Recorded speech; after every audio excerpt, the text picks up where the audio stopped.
പ്രവാസി സംഗീതം.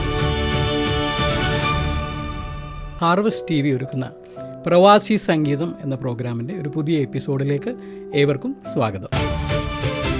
പ്രവാസി സംഗീതം. ഇന്നത്തെ എപ്പിസോഡിൽ നമുക്ക് അതിഥിയായിട്ട് എത്തിയിരിക്കുന്നത് പ്രിയപ്പെട്ട മന്ന മേരി എൽദോയാണ്.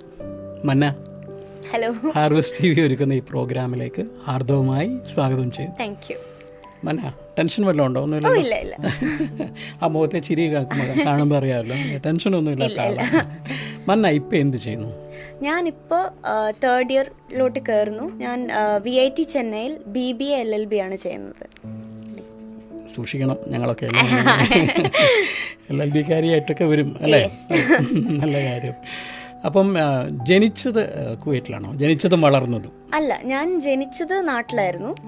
നാട്ടില് മൂവാറ്റുപുഴ നിർമ്മല ഹോസ്പിറ്റലാണ് ജനിച്ചത്. പിന്നെ നിർമ്മല ഹോസ്പിറ്റലിനൊരു ഹായ്. കുവൈറ്റിലാണ് വളർന്നത്. 1 വയസ്സായപ്പോ തൊട്ട് കുവൈറ്റിലാണ്. സ്റ്റഡീസ് മൊത്തം എല്ലാം കുവൈറ്റിലായിരുന്നു. LKG തൊട്ട് 12th വരെ കുവൈറ്റിലായിരുന്നു. പേരൻസ് ഇവിടെ ഉണ്ട്? ആ, പേരൻസ് ഇവിടെ ഉണ്ട്. എന്ത് ചെയ്യുന്നു? ഫാദർ ഒരു ബിസിനസ് ഉണ്ട് ഇവിടെ. പിന്നെ മമ്മി നഴ്സാ.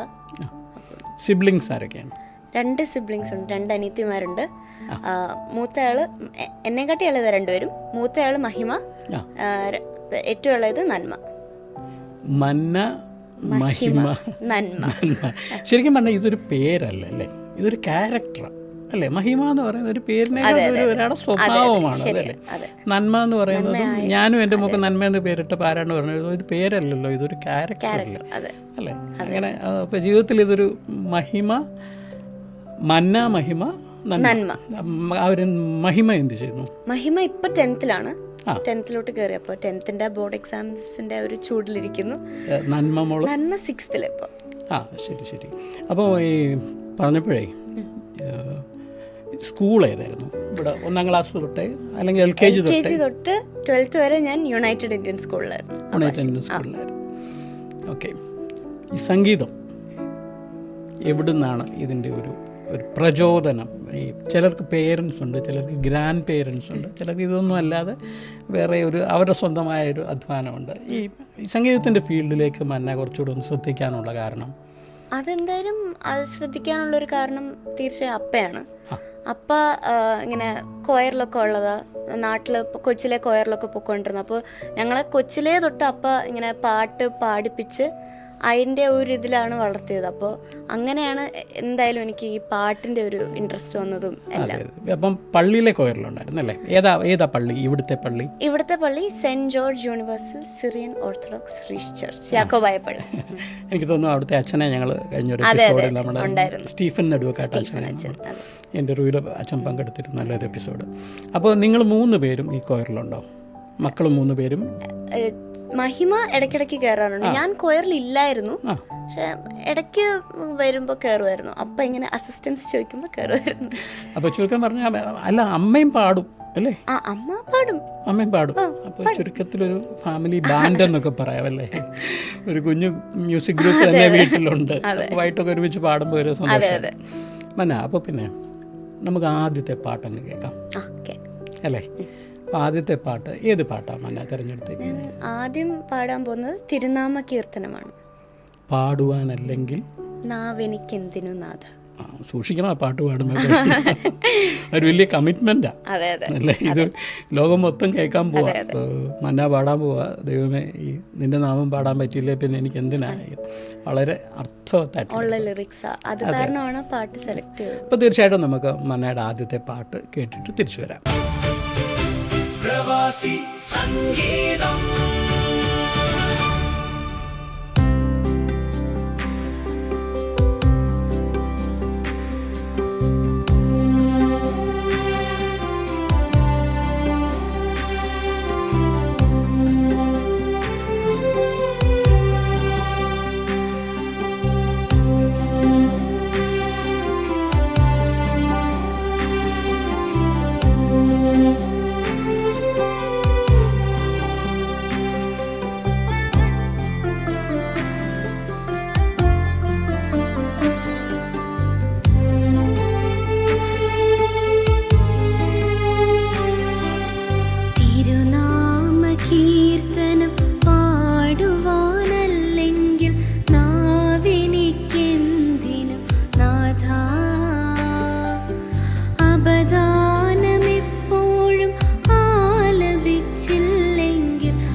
അവദാനമെപ്പോഴും ആലപിച്ചില്ലെങ്കിൽ അധരങ്ങളെന്തിനു നാഥ, ഈ ജീവിതമെന്തിനു നാഥ.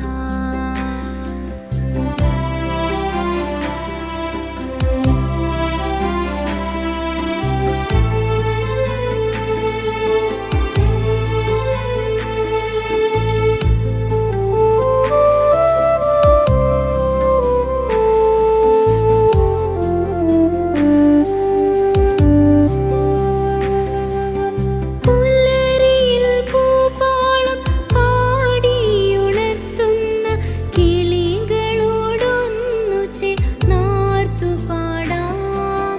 പുലരിയിൽ പൂപ്പാളം പാടിയുണർത്തുന്ന കിളികളോടൊന്നു ചേർന്നാർത്തു പാടാം.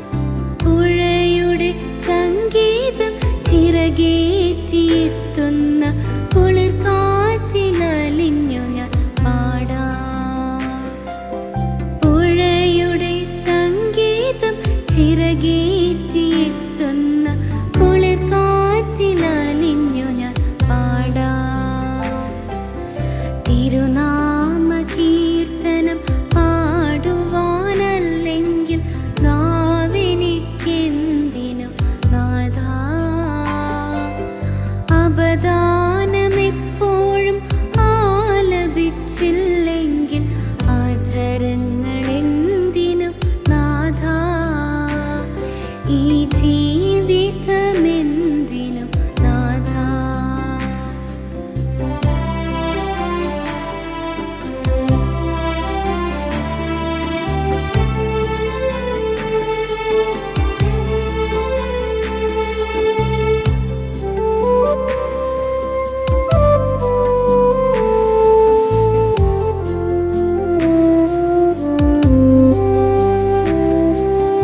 അകലെ ആകാശത്തു വിരിയുന്ന താരതൻ മിഴികളിൽ നോക്കി ഞാൻ ഉയർന്നു പാടാം.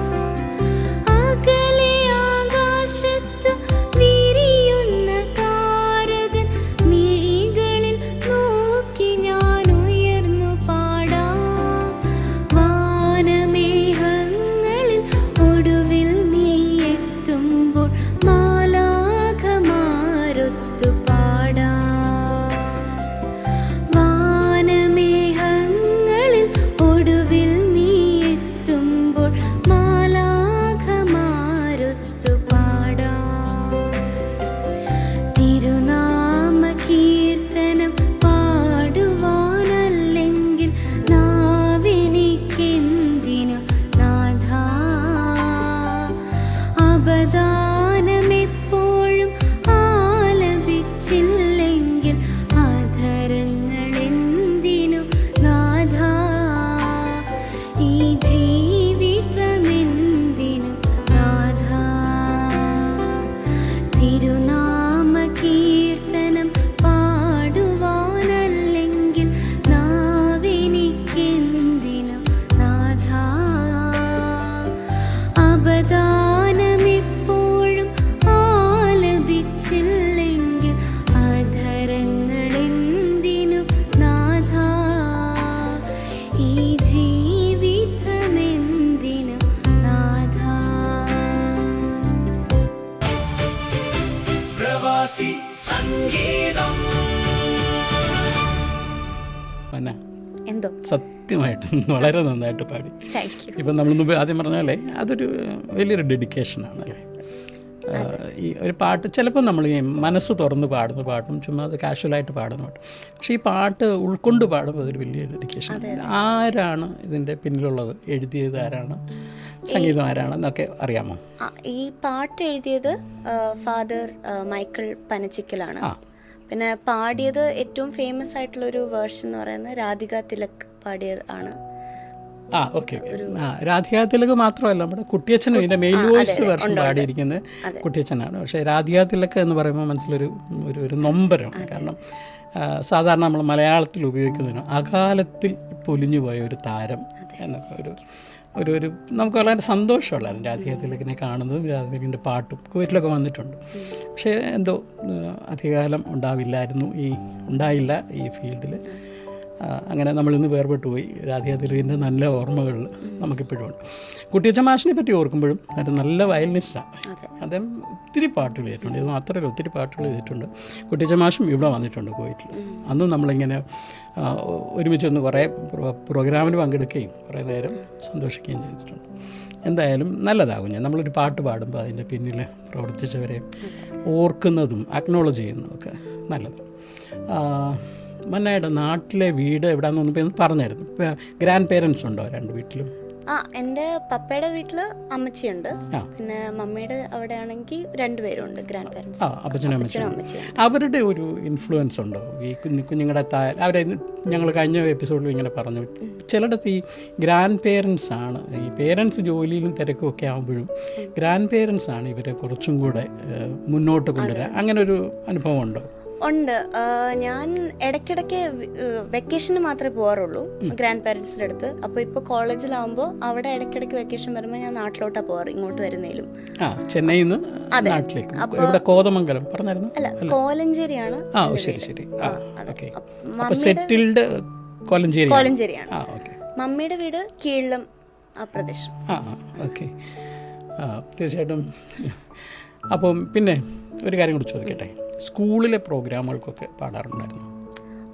സ്കൂളിൽ അങ്ങനെ പാടി ഒന്നുമില്ല. സ്കൂളിൽ അങ്ങനെ കുറേ കോമ്പറ്റീഷൻസ് ഒക്കെ ഇല്ലേ, അതിനൊന്നും അങ്ങനെ പാടിയിട്ടില്ല? അങ്ങനെ ഒത്തിരി ഒന്നും സോങ് അങ്ങോട്ട് പോയിട്ട് സ്കൂളിൽ ഒത്തിരി ഇല്ലായിരുന്നു. പക്ഷെ മോസ്റ്റ്ലി ഇടയ്ക്ക് സ്കൂളിൽ വെച്ച് ഞാൻ വയലിൻ പഠിച്ചിട്ടുണ്ടായിരുന്നു. അപ്പോൾ ഒരു വയലിനിസ്റ്റ് ഒരു ഇതിൽ ഒരു കൊയറിൽ പങ്കെടുത്തിട്ടുണ്ടായിരുന്നു. ആരായിരുന്നു വയലിൻ്റെ മാഷ്? വർഗീസ് സാറായിരുന്നു പഠിപ്പിച്ചിരുന്നത്. ഓക്കെ. അപ്പം ഞാൻ പറഞ്ഞില്ലേ, പാട്ട് ആയിട്ട് സ്കൂളിൽ വലിയ ബന്ധമില്ലായിരുന്നെങ്കിലും ഒരു ഹെഡ് ഗേൾ ആയിരുന്നു. അതെ അതെ, ഞാൻ പറഞ്ഞ പോലെ സ്കൂളിൽ ഒത്തിരി ഒരു മോസ്റ്റ് ഓഫ് ദി ടൈം ഒത്തിരി ഇങ്ങനെ എക്സ്ട്രാ കരിക്കുലേഴ്സിലോട്ട് പങ്കെടുത്തിട്ടില്ലെങ്കിലും 11th ആയപ്പോൾ ഞങ്ങൾക്ക് എലക്ഷൻസ് വന്നു. അപ്പോൾ ആ ഒരു സമയത്ത് ഞാൻ പേര് കൊടുത്തു, എനിക്ക് താല്പര്യമുള്ളായിരുന്നു, ഞാൻ പേര് കൊടുത്തു. പിന്നെ ഞാൻ വീട്ടിൽ വന്ന് പറയുന്നത് ഞാൻ പേര് കൊടുത്തെന്ന്.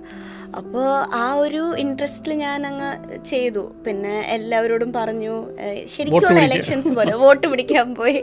അപ്പോൾ അങ്ങനെ ഹെഡ് ഗേളായി ഒരു ടേം. ഞാനത് ഓർക്കാൻ കാര്യം മന്ന പറയുന്നതിന് മുമ്പേ ഞാൻ ഓർത്തു, നമ്മളൊന്ന് നിങ്ങളുടെ പള്ളിയുടെ ഏതോ ഒരു പ്രോഗ്രാമിൻ്റെ പ്രാക്ടീസ് നടന്നുകൊണ്ടിരിക്കുമ്പോഴാണ് അവിടുന്ന് എല്ലാവരും ഓടി വന്ന് മന്നായിക്ക് കൺഗ്രാജുലേഷൻ പറയുന്നത് കേട്ടപ്പോൾ ഞങ്ങൾ വിചാരിച്ചു എന്താ അന്നേരം അറിയുന്നത് മന്ന അന്ന് ഹെഡ് ഗേളായിട്ട് ഇലക്ഷനിലൂടെ ജയിച്ചു.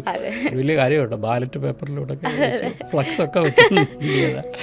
എന്തായാലും മന്ന ഈ സ്കൂൾ ജീവിതം വളരെ സന്തോഷമായിരുന്നു അല്ലേ? യുണൈറ്റഡ് ഇന്ത്യൻ സ്കൂള് LKG തൊട്ട് 12th വരെ അവിടെ പഠിച്ചു. ഒത്തിരി അധ്യാപകർ, ഒത്തിരി നല്ല കൂട്ടുകാർ, ഇവരെയൊക്കെ മിസ് ചെയ്യുന്നുണ്ട്. ഇപ്പോൾ ഈ VIT ചെന്നൈ എന്നൊക്കെ പറയുമ്പോൾ അതും ഇത് തമ്മിൽ കമ്പയർ ചെയ്യുമ്പോൾ ഒരു മിസ്സിങ് അല്ലെങ്കിൽ? തീർച്ചയായും ഡിഫറൻസ് ഉണ്ട് രണ്ടും തമ്മിൽ. കാരണം ഇവിടെ എന്ന് പറയുമ്പോൾ നമ്മളെപ്പോലെ ഉള്ളവരാണ് എല്ലായിടത്തും. അപ്പോൾ സെയിം റിലിജണും സെയിം നമ്മുടെ നാട്ടിലൊക്കെ അടുത്തടുത്തുള്ള ആൾക്കാരും നമ്മൾ സംസാരിക്കുന്ന രീതി വരെ സിമിലർ ആയിരിക്കും. അപ്പം അങ്ങനെ എൻ്റെ ഫ്രണ്ട് സർക്കിളൊക്കെ എന്നെ പോലെ കുറേ പേരായിരുന്നു. അപ്പോൾ ഡെഫിനറ്റ്ലി അവരെ മിസ് ചെയ്യുന്നുണ്ട്. ചെല്ലുമ്പം ഈ പറഞ്ഞ പോലെ ഏത് ഭാഗത്തും ലോകത്തിന്റെ തന്നെ എല്ലായിടത്തും നമ്മൾ തന്നെ ഇങ്ങനെ അതിശയപ്പെട്ടു പോകും. കാരണം കേരള തന്നെ ഡിഫറെന്റ് സ്ഥലങ്ങളിൽ നിന്ന് വരുന്നവര്, അവരുടെ ഭാഷ, അവർ സംസാരിക്കുന്ന രീതി, അതൊക്കെ അവിടെ ചെല്ലുമ്പോൾ നമുക്ക് മനസ്സിലാവുന്നത്. എന്തായാലും സന്തോഷമാണ്. അതെ അതെ, നല്ലതായിട്ട്. ഭക്ഷണമൊക്കെ ഭക്ഷണം ഞാൻ മനസ്സിലായ ശരീരം കണ്ടപ്പോൾ ചില കുഞ്ഞുങ്ങൾ ഈ നാട്ടിൽ പോയിട്ട് തിരിച്ചു വരുമ്പോൾ ഭയങ്കര ബുദ്ധിമുട്ടായിരിക്കും. ഈ ചെന്നൈയിലൊക്കെ പോയിട്ട് വരുന്ന കുഞ്ഞുങ്ങൾക്ക്. പക്ഷെ എനിക്ക് മന്നെ കണ്ടിട്ട് അങ്ങനെ ഭക്ഷണം ഒരു പ്രശ്നമല്ലെന്ന് തോന്നുന്നില്ല. അല്ല, കുഴപ്പമില്ല. ഹോസ്റ്റലിൽ പക്ഷെ എന്താ ഫുഡ് കുറച്ച് മോശമായിരുന്നു. പക്ഷെ പിടിച്ചു നിൽക്കും. എന്നാലും മന, നമുക്ക് രണ്ടാമതൊരു പാട്ടൂടെ അങ്ങോട്ട് കേൾക്കാം, പാടാം. ഏതാണ് രണ്ടാമത് ഞാൻ പാടാൻ പോകുന്നത് വാവാ യേശുനാഥ. അത് നല്ല പാട്ടല്ലേ? എനിക്ക് തോന്നുന്നു ഇത് ഏത് വെർഷനാണ് കേട്ടേക്കുന്നത്? ആരുടെ വേർഷൻ കേട്ടാ പഠിച്ചേക്കുന്നത്? ചിത്ര ചേച്ചിയുടെ വേർഷനാണ് കേട്ടത് അല്ലേ? ചിത്ര ചേച്ചിയുടെ ഫീൽ ചെയ്തിട്ടുള്ള വാവാ യേശുനാഥ. അപ്പോൾ തീർച്ചയായിട്ടും വാവാ യേശുനാഥ എന്ന പാട്ട് നമ്മുടെ മന്നയുടെ ശബ്ദത്തിൽ നമുക്ക് കേൾക്കാം. പ്രവാസി സംഗീതം.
നന്നായിരുന്നു വാവ യേശുദാസ്. Thank you. നമ്മൾ ചില പാട്ടുകൾ പ്രത്യേകിച്ച് ചിത്ര ചേച്ചിയെ കോപ്പി ചെയ്യുമ്പോഴേ അതെ ഒരു പ്രത്യേകതയാണ്. ചിത്ര ചേച്ചി ഒരു പാട്ടിനകത്ത് സ്വന്തമായിട്ട് എന്തെല്ലാം ചെയ്യാൻ പറ്റുമോ അതിലൊരു പ്രേക്ഷകന് അല്ലെങ്കിൽ ഒരു ആസ്വാദകന് അതാണ് ചിത്ര ചേച്ചിയുടെയൊക്കെ ഒരു വലിയ വിജയം.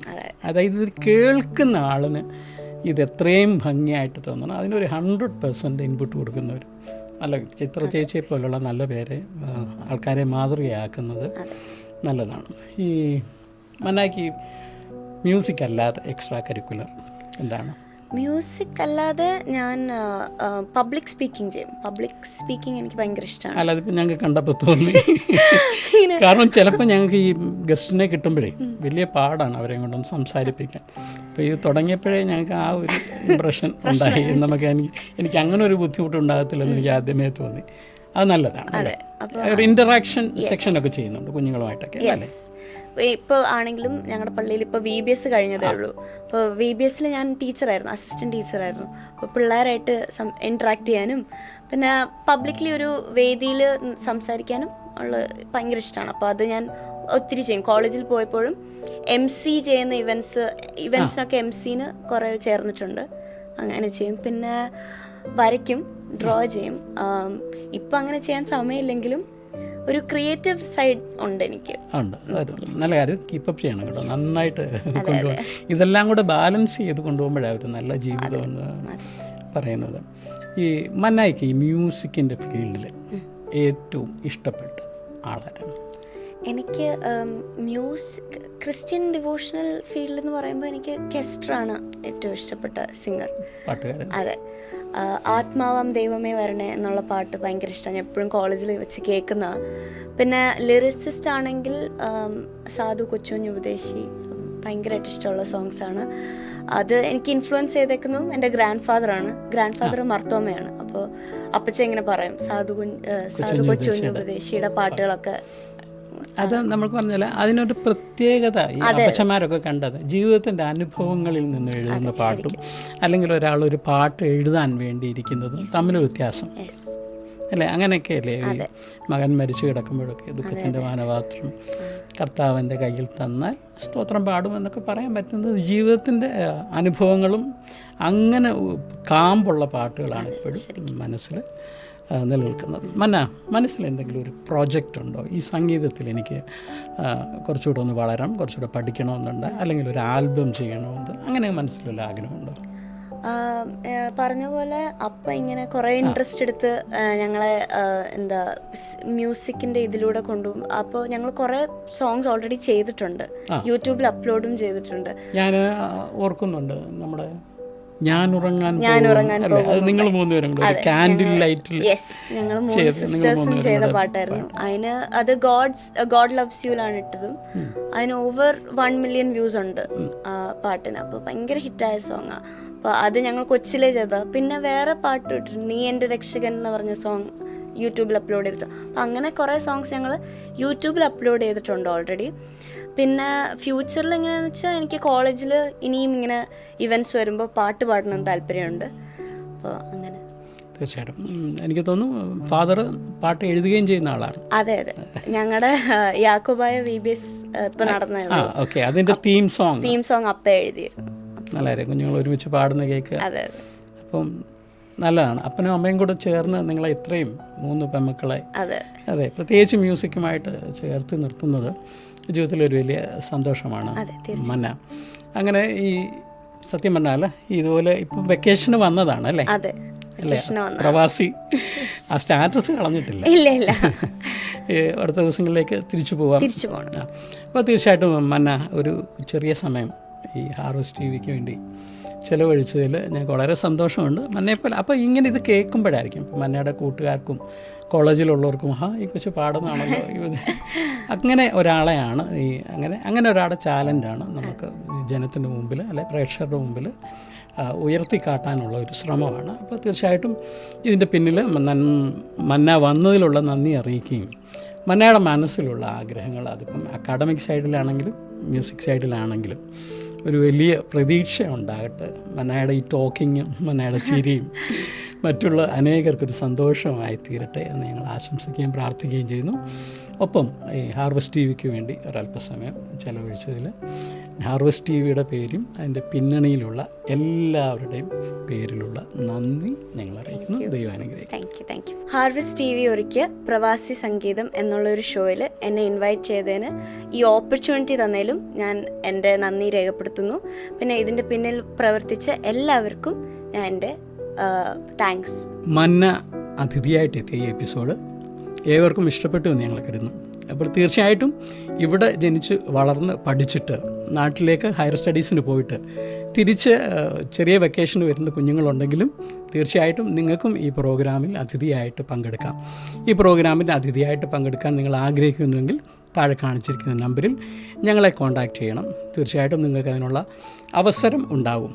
ഇനിയും അടുത്ത ആഴ്ച മറ്റൊരു കലാകാരൻ്റെ അല്ലെ കലാകാരിയുടെ സംഗീതത്തിലെ വിശേഷമായിട്ട് നമുക്ക് വീണ്ടും കാണാം. അതുവരെ എല്ലാവർക്കും നന്ദി, നമസ്കാരം.